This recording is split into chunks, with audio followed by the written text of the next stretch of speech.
What do you make of it, Steve? Well, let's take a look inside. Oh, dear, look at Zuni. Pete's sake, don't let him do any damage. Zuni, the door.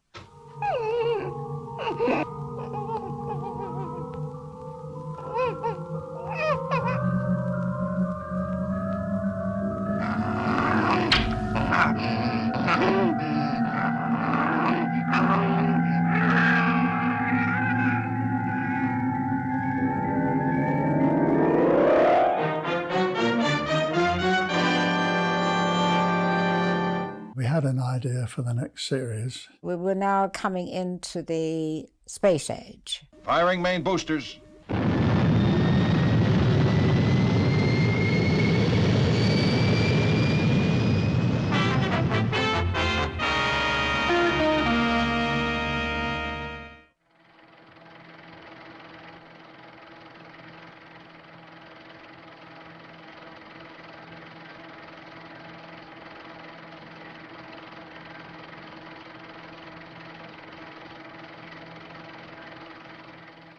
I mean, I have to say in America, if they've got what they think is a hit series, you go for 5 years, just churning them up.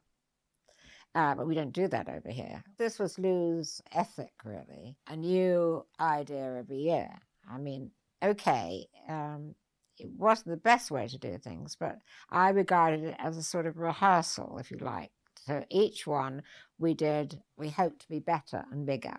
I think it was working on the basis that if this one doesn't work, maybe that one will work. And it was also quite good thinking that it was all part of the ownership of product. You know, one of the most valuable things when the takeovers were happening was what is in the catalogue. And if you've got X number of shows, but different ones, it adds to the worth of the company, if you like. But we never queried anything, really. We just, thank God, we're still working. And we had an idea for the next series. And I went to see Lou Grade, and he used to fold his arms, sit back in his chair and say, well, Gerry, what's a new idea? Now, the important thing is I had no script, no drawing, no budget, nothing. Once we'd made our mark, Lou trusted us, and this is his great strength. He didn't read a script. Frankly, I don't think he'd understand a script, to be honest with you. You know, a lot of people can't look at a script and see it. There's all the left-hand side directions and so on. And I would explain the idea to him, and he would listen intently. And then he would ask a couple of questions, and then he would think for a moment, and he would say, okay, go ahead. And from then on, that's how every series was commissioned. Unlike Miss Lee, we talked about right at the beginning, he knew how to stand back and let you get on with it. And that was it. And all you'd hear about is when we showed him the finished thing with effects and everything. He also couldn't judge a rough cut. So if we showed him something in the early days that had no music or effects on it, he'd say, aren't you going to put something in there? This is assembly control calling all zero X units. Fuel temperatures are correct. All pre-start lights are green. All radio beacons are go. Countdown continues. He was intelligent enough to know his failings, really, or how far he could actually go. And once he trusted you, that was it. He didn't interfere at all. Only occasionally, I can count on one hand when he'd ever ring me about something. One day he rang me about casting someone. He never did. And I thought, oh, don't ask me, please, because I know this isn't going to be right. And he asked me about someone. I won't say who it was. It was a girl. And I said, Lou, I have to be honest with you. I don't think she would actually be right. But if you want me to give her something, he said, no, that's all right. He said, if you don't think she's right, forget it. Just doing a favor from someone and don't worry about it. Never mentioned it again. I love Lou. He is just about the nicest, thoroughly decent man I've met in my life. Okay, now I'm standing by. Yadro Vang, What do you make of it, sir? As I feared, Lieutenant 90, a missile. And according to the computer, it's carrying a planetomic bomb. Which is powerful enough to destroy the whole Earth. We were now coming into the space age, and that was the thing on everybody's lips. Fireball XL5 was a space rocket which carried a crew, Steve Zodiac, Venus, and they would fly to different planets in the universe and meet with aliens, friendly or otherwise. It's the old-fashioned villains in a way, isn't it? You know what I mean? Even the cowboys, you know, you're going back to the Westerns, you've always got the bad guy coming into town, you know, with a black horse or whatever. So it's only really, you're just changing your cast of players a little bit. But basically, aliens can be lovely, of course, but usually they're menacing, aren't they? Because it's something you don't know. I hate to tell you this, folks, but you walk straight into a trap. What do you mean? Look at the cave entrance and you'll see what I mean.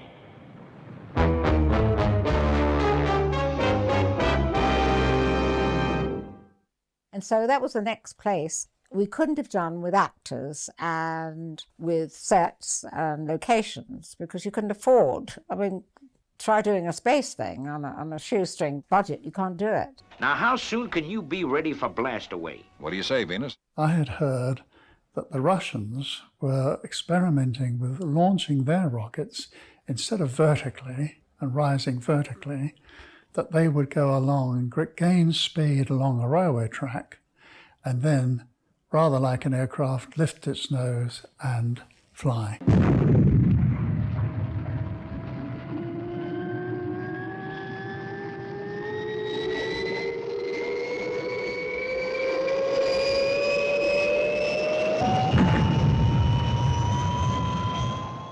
Now, the only thing is, of course, it had to have wheels, and the wheels would have been an impediment in terms of airflow and so on. So as soon as it took off, they would jettison the undercarriage. And one of the things that a few kids would ask me is, what happens to all the undercarriages that they drop in that field at the end of the runway? Where did I get the XL5 from? It was a motor oil that was made at the time. Somebody's motor oil XL5. It just had a romantic, you know, feel to me. I think that we were really not only moving with the times, we were getting ahead of the times. I felt it crossed a line, didn't it? You know, people going into space. It queried a lot of things in your life, you know, whether it's about religion or how it all started or whatever. So it was a little bit deeper than just a boy's own adventure. That's what the way I was thinking about it. I've heard enough, Matt. This thing must be destroyed.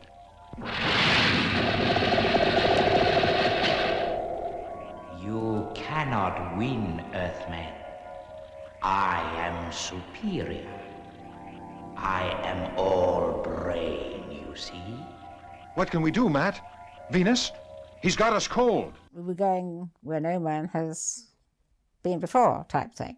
So I think that it was wide open for us. I mean, you've got to imagine you are a group of people that have just started by accident with puppets, and you're suddenly discovering, oh, we can do this, we can do that we couldn't otherwise do. And now we're living in what's beginning of the space age, so we can do that with our characters, you know. So really, the world was at our feet in that sense, for that particular genre. Okay, Venus? Okay, Steve. Right. Let's go. They also had jet bikes, which were like motorbikes, but they ran on the principle of down thrusters, which would keep them just above the ground. Oh, can you think of a better way to get around? I mean, jetmobiles are lovely. They go everywhere, do everything. And they were perfect from a point of view of the puppets and everything. They didn't have to walk or drive or anything, really. They could just zoom off. That all sounds pretty good to me when I tell you, but of course, looking at the show, the jet bikes moved terribly slowly and they wobbled and the strings glinted and all that. But anyway, like all the other shows, the kids didn't see that side. I'd love to have some of those, wouldn't you? It used to upset me every day of the week. Well, Robert, we're on our way home at last. On our way home, on our way home, on our way home. Gee, I keep forgetting. You're only a robot. It had a robot, and thinking of a name, we came up with a very, very, very original name. Robert the Robot. The robot was built with new materials at that time, you know, plastics and what have you. Basically, Reg and John Reed would go out and buy lots of bits and pieces that were made in plastic and take them apart and reassemble them and make it look like a modern robot. And then we needed to have a robot voice. Roger, changing to course of 517 red. No, Robert. Keep to present course. Now, today, with modern sound recording, if you say to the engineer, we want a robot voice, he'll go ding, ding, ding.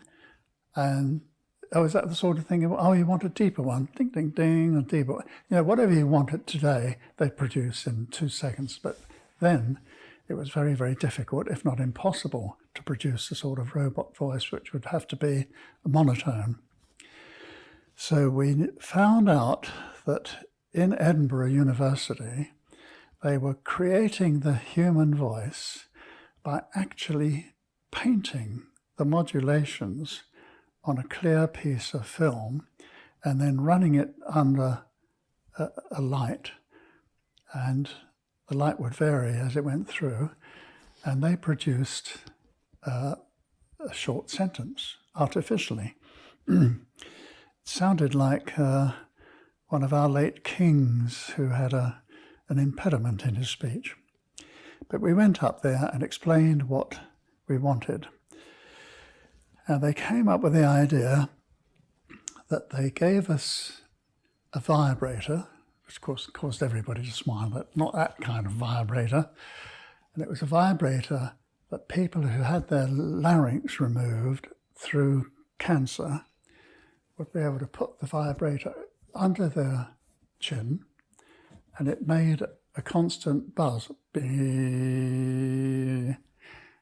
And then, of course, that sound was transmitted to the air inside the mouth. Understand. What we did was we built a wooden box, which was quite long. And at one end there was a hole where I was able to push my mouth, creating a hermetic seal. And on the other end was a microphone. And so I'd have my mouth pushed into the hole in the box. I'd hold the vibrator underneath here. The sound of the vibrator couldn't get into the box, but it was coming out of my mouth. And by mouthing the words, this formed the words which were then recorded by the microphone at the other end. And that is why Robert always used to say, on our way home, because you can't sound an H when you're modulating a tone in your mouth. On our way home. So let's get this straight, fellas. It was not my voice. It was the sound of the vibrator which I modulated. Message understood. I've got nothing of the artiste in me, and that was the only voice that I didn't do. No need to blow your top, Robert. I have a checkup, you have a checkup. Zuni was a pet from outer space, you know. That creature's a menace. Welcome home. You still got to have your pets, haven't you, even though it is from outer space. And who knows, they may have pets hanging around there somewhere, you know. So it was like you're having the pet dog or the pet monkey, you know. But an outer space creature seemed to be a lot of fun. So I think that worked very well, really did.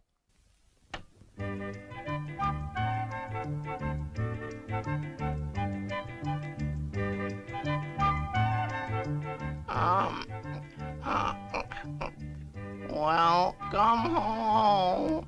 No, Zuni, you've got it wrong. You only say that when someone is coming in. Welcome home. He is welcoming someone, Venus. My guess is we've got a visitor. Oh, Paul Maxwell was lovely. He was a really nice man. We didn't have many Americans actually living here and working. Usually, as I said before, you used Australians or Canadians. I guess I know now why they call you the greatest astronaut on Space Patrol. I think you're cute, too.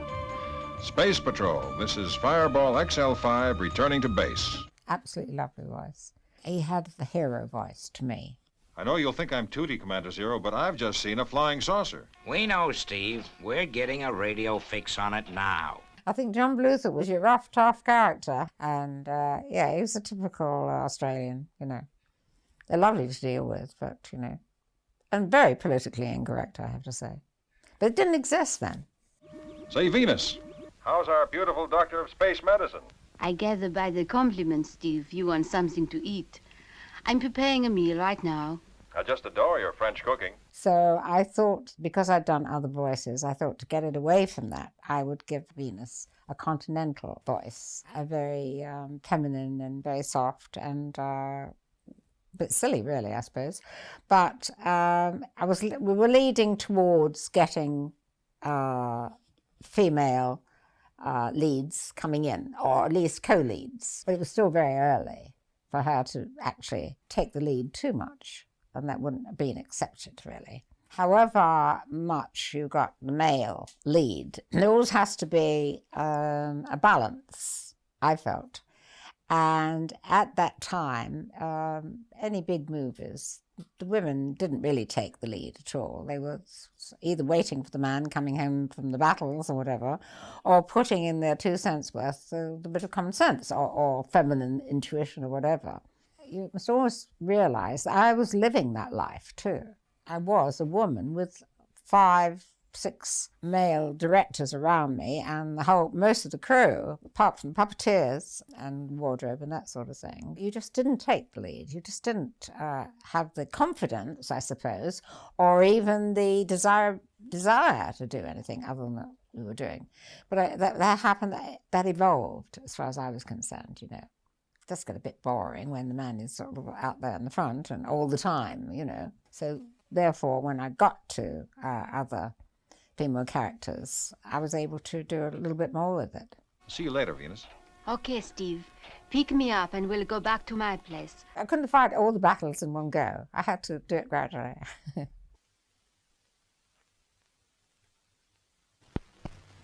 Look out! It's new Zoom. New flavors and a new picture card series. 40 famous engines. A free color card with every Zoom. Get Zoom Ice Lolly now. Stand by for launching. It's Zoom with 3 new flavors. And free picture cards. Start collecting famous aircraft.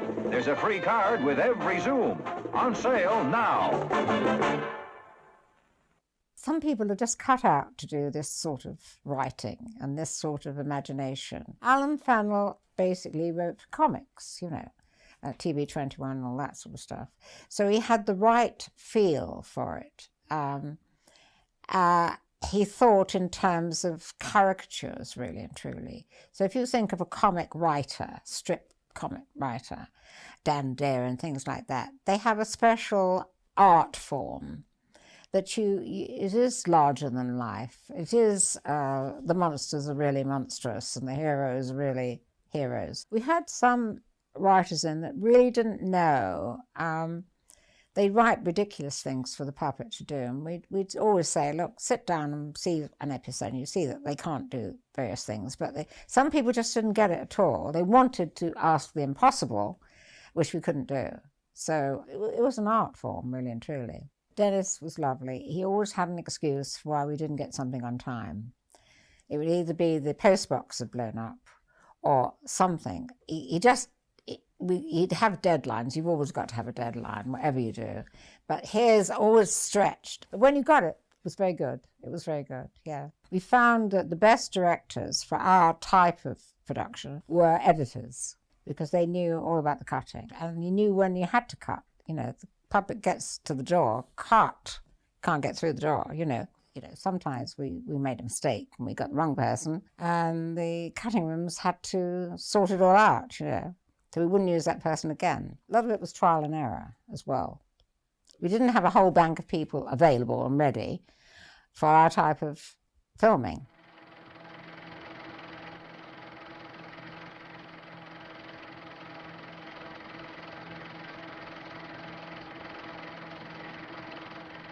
The American market was very, very important, and it was very important to me because our shows were very expensive, and I was a perfectionist, and therefore they became more and more expensive. It meant more money. That's what it meant for Lou Grade. Yes, absolutely. We used to go over quite a bit to the States and talk about our next series that we're going to do, because Lou Grade loved that.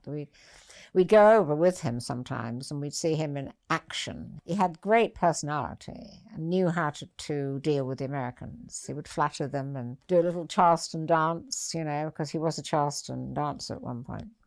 They loved him. They absolutely loved him. And then said, no, okay, now these people will tell you all about the new series. So we had to sit there and do our spiel, you know. I can remember him saying how thrilled he was about the network. Very difficult to do that because especially their aversion to puppets. So it was down to the content and the spacey, agey feel about it and the fun of it, really.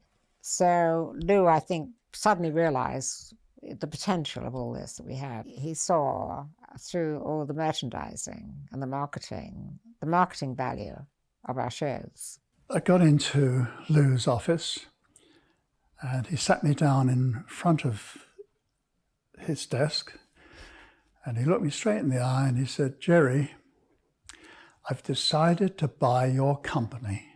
Well, then what are we waiting for? A 1, a 2, a 3.